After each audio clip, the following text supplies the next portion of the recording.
कुछ रास्ते मंजिल तक नहीं ले जाते, वो इंसान को मौत के करीब पहुंचा देते हैं। कुछ रास्ते ऐसे होते हैं जहां पैर तो हमारे चलते हैं, लेकिन मंजिल कोई और तय करता है। रंजनपुर गांव में भी एक ऐसा ही रास्ता था। गांव के बाहर पुराने तालाब के पास होकर जाने वाला एक सुनसान रास्ता, और उस रास्ते के बीचों बीच खड़ा था एक बहुत पुराना पीपल का पेड़। गांव वाले उसे पेड़ नहीं कहते थे, उसे कहते थे श्रापित पीपल। कहते हैं रात के 12 बजे के बाद उस रास्ते पर जाने वाला इंसान या तो वापस नहीं आता, या फिर वापस आकर भी पहले जैसा नहीं रहता। बरसात की एक काली रात थी। आसमान में बादल ऐसे गरज रहे थे जैसे कोई बहुत पुराना राज आज बाहर आने वाला हो। बिजली बार बार चमक रही थी। हवा में इतनी तेजी थी कि पेड़ों की डालियां आपस में टकराकर अजीब आवाजें कर रही थी। कुत्ते लगातार रो रहे थे, और रंजनपुर गांव के बीचों बीच कुछ लोग एक बड़े अलाव के पास बैठे थे। बारिश की बूंदें जमीन पर गिर रही थी। अलाव से धुआं उठ रहा था, और उस धुएं के पीछे बैठे थे गांव के सबसे बुजुर्ग आदमी, राम स्वरूप बाबा। लंबी सफेद दाढ़ी, चेहरे पर झुर्रियां, और आंखें ऐसी जैसे उन्होंने जिंदगी से ज्यादा मौत को देखा हो। और उनके सामने बैठा था अजय। अजय शहर से कुछ दिनों के लिए अपने ननिहाल रंजनपुर आया था। पढ़ा लिखा लड़का, आधुनिक सोच रखता था। भूत प्रेत, श्राप, आत्मा, इन सब बातों पर उसे बिल्कुल विश्वास नहीं था। वो गांव वालों की बातें सुनकर हल्का सा मुस्कुरा रहा था। राम स्वरूप बाबा ने उसकी तरफ देखा और गंभीर आवाज से कहा, बेटा अजय, तुम शहर से आए हो, तुम्हें हमारी बातें अंधविश्वास लग सकती हैं, लेकिन एक बात हमेशा याद रखना। अजय ने हंसते हुए पूछा, कौन सी बात बाबा? बाबा की आंखें अचानक और गहरी हो गई। उन्होंने धीमी आवाज में कहा, रात में कभी पीपल वाले रास्ते से मत जाना। अलाव के पास बैठे बाकी लोग चुप हो गए। हवा जैसे एक पल के लिए रुक गई। अजय ने हंसकर कहा, बाबा, एक पेड़ से इतना डर? क्या सच में वहां कोई भूत रहता है? बाबा ने अजय की आंखों में देखते हुए कहा, भूत नहीं बेटा, वहां एक अधूरी आत्मा भटकती है। ऐसी आत्मा जिसका दर्द आज भी खत्म नहीं हुआ। अजय की मुस्कान थोड़ी कम हो गई। बाबा ने एक कहानी शुरू की। आज से 25 साल पहले ठाकुर साहब की एक बेटी थी। नाम था राधा। राधा पूरे गांव की सबसे सुंदर लड़की थी। बड़ी बड़ी आंखें, लंबे काले बाल, और स्वभाव इतना शांत कि कोई भी उसे देखकर अपना गुस्सा भूल जाए। गांव के कई लड़के उससे शादी करना चाहते थे, लेकिन राधा का मन बचपन से ही मोहन नाम के लड़के पर था। मोहन दिखने में सीधा साधा लगता था, मीठी बातें करता था। राधा को लगता था कि मोहन उससे सच्चा प्यार करता है, लेकिन राधा ये नहीं जानती थी कि मोहन के दिल में प्यार नहीं, लालच छुपा था। मोहन की नजर राधा पर नहीं, ठाकुर साहब की दौलत पर थी। एक रात मोहन ने राधा से कहा, अगर तुम सच में मुझे प्यार करती हो तो आज रात पुराने पीपल के पेड़ के नीचे मुझसे मिलने आना। हम दोनों गांव छोड़कर शहर चले जाएंगे। राधा ने उसकी बात पर विश्वास कर लिया। उस रात भी ऐसा ही तूफान था। बारिश, अंधेरा, और चारों तरफ जंगल का सन्नाटा। राधा अकेली उस पीपल के पेड़ के नीचे पहुंची। वो भीग रही थी, कांप रही थी, लेकिन उसके चेहरे पर डर से ज्यादा भरोसा था। वो मोहन का इंतजार करती रही। कुछ देर बाद मोहन आया। राधा ने मुस्कुराकर कहा, मोहन, मैं आ गई। अब हम दोनों कहीं दूर चले जाएंगे ना? मोहन ने कोई जवाब नहीं दिया। राधा ने उसके हाथ की तरफ देखा और उसका दिल कांप गया। मोहन के हाथ में एक चाकू था। राधा पीछे हटते हुए बोली, मोहन, ये क्या है? मोहन की आंखों में अब प्यार नहीं था, सिर्फ लालच और डर था। उसने धीरे से कहा, अगर तुम जिंदा रही तो मेरा राज खुल जाएगा। और उसी रात, उसी पीपल के पेड़ के नीचे मोहन ने राधा की हत्या कर दी। उसने उसकी लाश को पेड़ के जड़ों के पास फेंक दिया। बारिश ने खून को मिट्टी में मिला दिया। सुबह गांव वालों को सिर्फ उसकी टूटी चूड़ियां मिली। राधा तो चली गई, लेकिन उसका दर्द वहीं रह गया। और कहते हैं उस दिन के बाद वो पीपल का पेड़ श्रापित हो गया। बाबा चुप हो गए। अलाव की आग धीरे धीरे कम होने लग गई थी। सिर्फ लकड़ियों के जलने की आवाज आ रही थी। अजय ने हंसकर कहा, बाबा, ये कहानी अच्छी है, लेकिन ये सब सिर्फ संयोग होगा। भूत प्रेत जैसी कोई चीज नहीं होती। गांव का एक आदमी बोला, बेटा, हमने भी अपनी आंखों से देखा है। सफेद साड़ी वाली औरत रात में उस पेड़ के नीचे रोती है।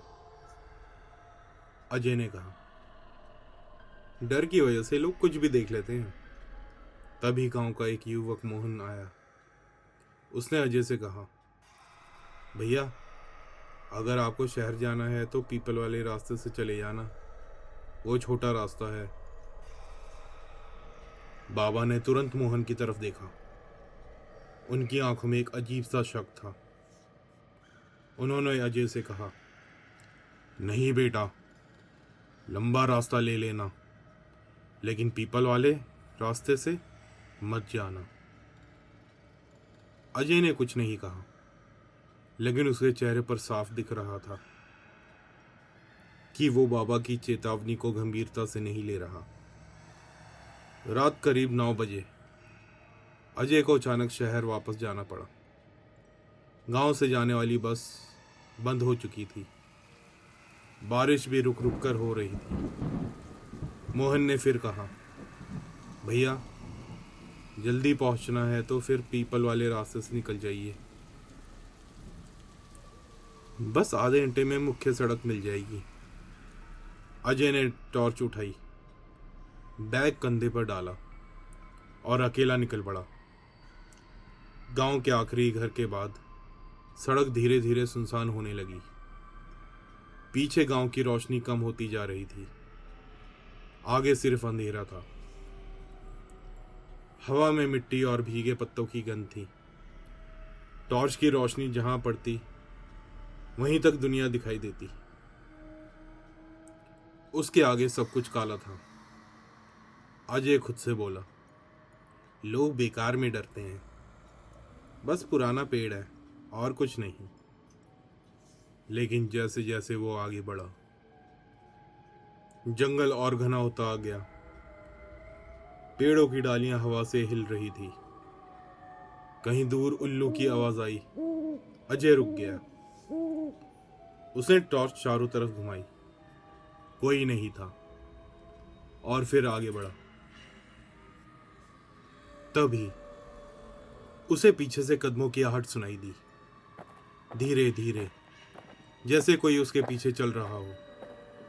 अजय ने तुरंत पलटकर टॉर्च घुमाई, लेकिन पीछे सिर्फ खाली रास्ता था। अजय ने गहरी सांस ली और कहा, शायद मेरा ही वहम है, और फिर चलने लगा। कुछ कदम आगे बढ़ते ही फिर वही आवाज, टक टक टक। इस बार कदमों की आवाज बिल्कुल पास थी। अजय का दिल तेज धड़कने लगा। उसने दोबारा पीछे देखा, कुछ नहीं।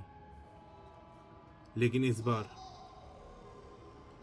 हवा में एक और आवाज घुली हुई थी, किसी औरत के रोने की आवाज, धीमी, टूटी हुई, जैसे कोई बहुत दर्द में हो। अजय ने कांपती आवाज से कहा, कौन है वहां?"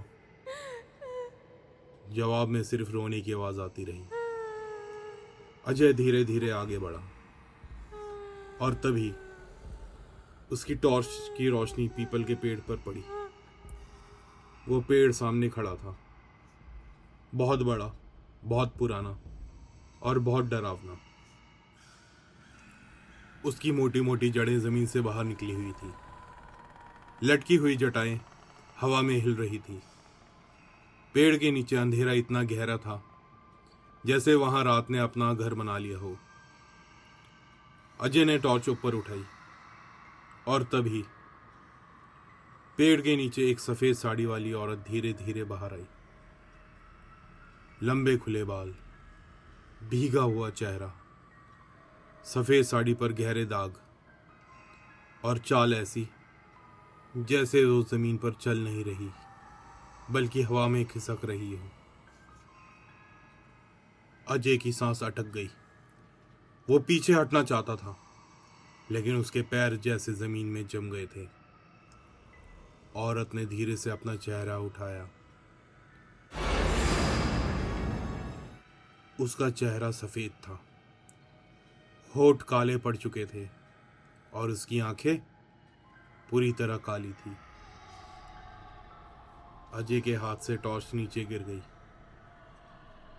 टॉर्च की रोशनी कीचड़ में पड़ी पड़ी कांप रही थी। औरत अजय के बिल्कुल करीब आ गई। उसने फुसफुसाते हुए कहा, मुझे मेरे कातिल तक ले चलो। अजय की आवाज गले में अटक गई। तुम कौन हो?"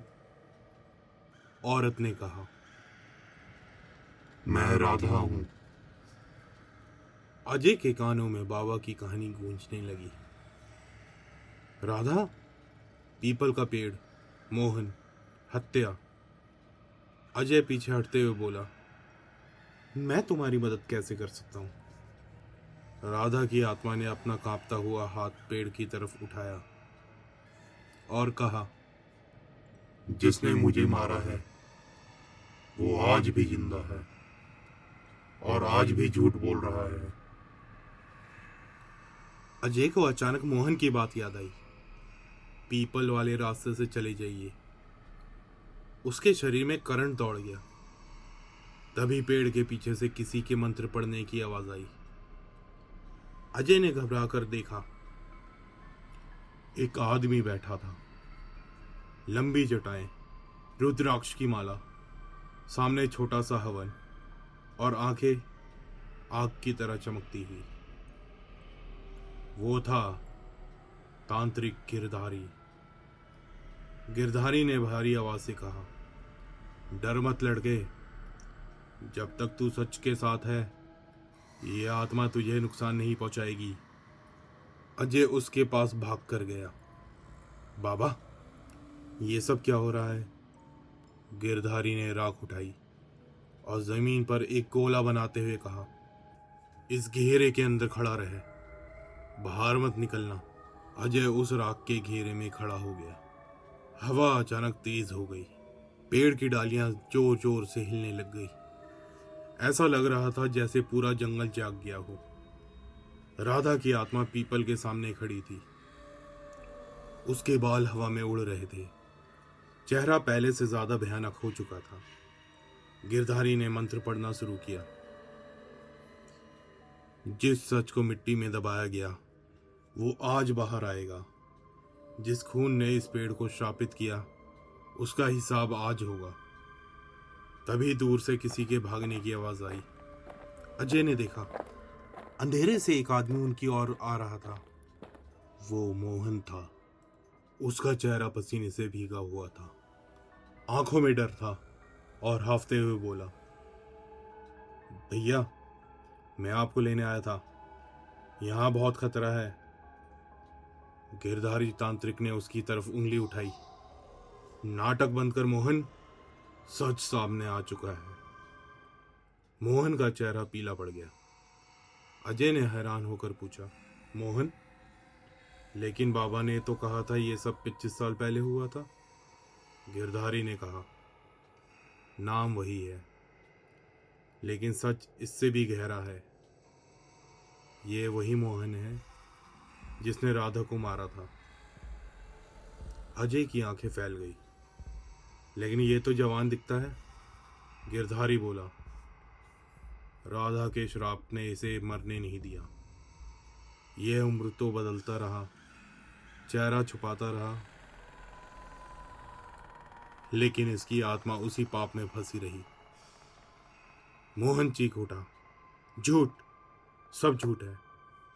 तभी राधा की आत्मा ने धीरे धीरे अपना चेहरा मोहन की तरफ घुमाया। मोहन पीछे हटने लगा। उसने कांपते हुए कहा, राधा, मुझे माफ कर दो, मुझसे गलती हो गई। राधा की आवाज पूरे जंगल में गूंजी। गलती? जिस रात मैंने तुम पर भरोसा किया, तुमने मेरे भरोसे का खून किया। अचानक जमीन कांपने लगी। पीपल के पेड़ की मोटी जड़ें जमीन से बाहर निकलने लगी, जैसे पेड़ खुद जिंदा हो गया हो। एक जड़ तेजी से मोहन के पैर की तरफ बढ़ी। मोहन भागने लगा, लेकिन जड़ उसके पैरों में से लिपट गई। वो जमीन पर गिर पड़ा। बचाओ, मुझे बचाओ। अजय राग के घेरे के अंदर खड़ा कांप रहा था। वो बाहर जाना चाहता था, लेकिन गिरधारी ने चिल्लाकर कहा, बाहर मत निकलना। ये बदला इंसान का नहीं, आत्मा का है। राधा की आत्मा धीरे धीरे मोहन की तरफ बढ़ी। मोहन रो रहा था, राधा मुझे माफ कर दो, मुझे माफ कर दो। राधा ने कहा, मुझे मरते समय किसी ने नहीं बचाया, अब तुम्हें भी कोई नहीं बचाएगा। तभी हवा में चीखों की आवाज गूंजने लगी। एक नहीं, कई आवाजें। अजय ने चारों ओर देखा। धुंध के अंदर से कई परछाइयां दिखने लगी। बूढ़े, औरतें, बच्चे, जवान। कई आत्माएं उस पीपल के आसपास भटक रही थी। अजय ने डरते हुए पूछा, ये कौन है? गिरधारी ने कहा, इस पेड़ के नीचे सिर्फ राधा की आत्मा नहीं, इस रास्ते से गुजरते हुए जिन लोगों की मौत अन्याय से हुई है, उन सब की आत्माएं यहाँ फंसी है। हवा में फुसफुसाहट गूंजी। हमें मुक्ति चाहिए, हमें अन्याय चाहिए, हमें शांति चाहिए। गिरधारी ने मंत्र तेज कर दिए। हवन की आग अचानक ऊंची उठ गई। लाल धुआं पेड़ की जड़ों से निकलने लगा। राधा की आत्मा मोहन के बिल्कुल सामने खड़ी थी। मोहन की चीख पूरे जंगल में गूंज रही थी। अचानक एक तेज बिजली चमकी और अगले ही पल सब शांत हो गया। हवा रुक गई, बारिश थम गई, पेड़ की डालियां भी स्थिर हो गई। मोहन जमीन पर निश्चर पड़ा था। राधा की आत्मा कुछ दूर खड़ी थी। उसकी आंखों में अब गुस्सा नहीं था, सिर्फ दर्द था। गिरधारी ने धीरे से कहा, राधा, तुम्हारा बदला पूरा हो गया, अब शांति से चली जाओ। राधा ने अजय की तरफ देखा। उसकी आवाज अब डरावनी नहीं थी, बहुत धीमी और बहुत थकी हुई थी। धन्यवाद, तुमने मुझे मेरे कातिल तक पहुंचा दिया। अजय की आंखों में आंसू आ गए। वो कुछ बोल नहीं पाया, लेकिन तभी राधा ने पेड़ की तरफ देखा और कहा, मेरा बदला पूरा हुआ है, लेकिन ये पेड़ अभी भी श्रापित है। अजय ने पूछा, क्यों? राधा ने कहा, क्योंकि इस रास्ते ने सिर्फ मेरा दर्द नहीं देखा, बहुतों की चीखें इस मिट्टी में दबी हैं। जब तक लोग लालच, धोखे और घमंड में यहाँ आएंगे, यह पेड़ उन्हें उनका सच दिखाता रहेगा। इतना कहकर राधा की आत्मा धीरे धीरे धुंध में बदलने लगी। उसका चेहरा शांत था और कुछ क्षणों में वो गायब हो गई। अजय बेहोश होकर जमीन पर गिर पड़ा। अगली सुबह गांव वाले उसी पीपल के पेड़ के पास इकट्ठा थे। कीचड़ में अजय बेहोश पड़ा था। उसके हाथ में राख लगी थी और उसकी आंखों में ऐसा डर था जो नींद खुलने के बाद भी खत्म नहीं हुआ। राम स्वरूप बाबा भी वहां पहुंचे। उन्होंने अजय के सिर पर हाथ रखा। अजय धीरे धीरे होश में आया। गांव वालों ने पूछा, क्या हुआ था रात को? अजय ने कांपते हुए पीपल के पेड़ की तरफ देखा। पेड़ शांत खड़ा था, लेकिन उसकी जड़ों के पास लाल रंग का एक ताज़ा निशान था। अजय ने धीमी आवाज से कहा, बाबा, वो रास्ता सच में श्रापित है। पीपल का पेड़ सिर्फ पेड़ नहीं था, वो एक श्राप था, एक चेतावनी थी और उन आत्माओं का अड्डा था जो आज भी न्याय का इंतजार कर रही हैं। अगर आपको ये कहानी डरावनी लगी तो काल यात्री यूट्यूब चैनल को सब्सक्राइब करें, क्योंकि अगली कहानी शायद आपके गांव के रास्ते से जुड़ी हो।